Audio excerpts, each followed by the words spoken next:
Hiya, this is Top 5 Wednesday. Top 5 books for a class on whatever you want. So, mine is Top 5 books for a class on fairies and literature. The first thing that I would say that you need to read for a class on fairies and literature is some sort of encyclopedia on fairies.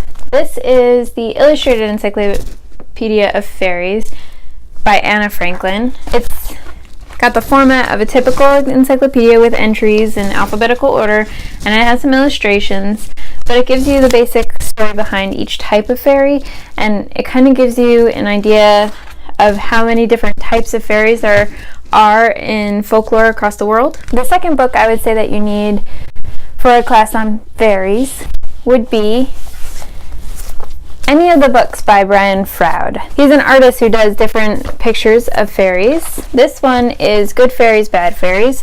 So this side are the good fairies, and then this side are the bad fairies. And they're not very nice, obviously. I love his books though. I think he's a fantastic artist, and just flipping through his books is great, let alone reading them. And then he has this one book called Lady Coddington's Book of Pressed Fairies, where the story is about a little girl who can see fairies, but no one believes her. So she starts pressing them like you would press flowers. So if she sees one flying around, she'll just snap it inside the book. And as the book progresses, she gets less and less of the fairies because they start realizing what she's doing. The next book I would say you should read in a class about fairies is Midsummer Night's Dream, which is by William Shakespeare. It is one of the major classics with fairies as a very central component. The play mainly takes place in the forest, and some humans get caught in the middle of a feud between the fairy king and the fairy queen, and there's all this fairy magic. It's very confusing, but it's lovely. The next book I would suggest would be one of my favorite all-time books, and that is Tithe by Holly Black. This is a changeling story. A changeling is a child who is switched at birth. The main character finds out that she's actually a fairy. She has to sort of figure out how to navigate this revelation. And the fifth and final book in this list is Wicked Lovely by Melissa Marr. This is one of my favorite series of all time, probably my favorite fairy series of all time.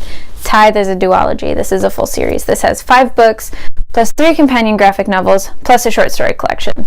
And it is so rich. I love this series so much. I hope that one day Melissa Marr returns to this series, but I think she's kind of done now.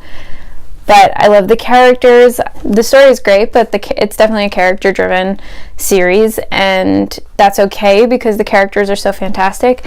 I do hope to reread it at some point soon. I just don't know when I'll get to it, but it has been a while since I reread it. So that's my top 5 books for a class on fairies and literature. Let me know down below if you have any fairy books that you would suggest, because I love fairy books, and I'm always looking for new ones.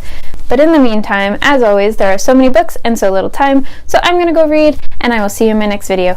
Bye!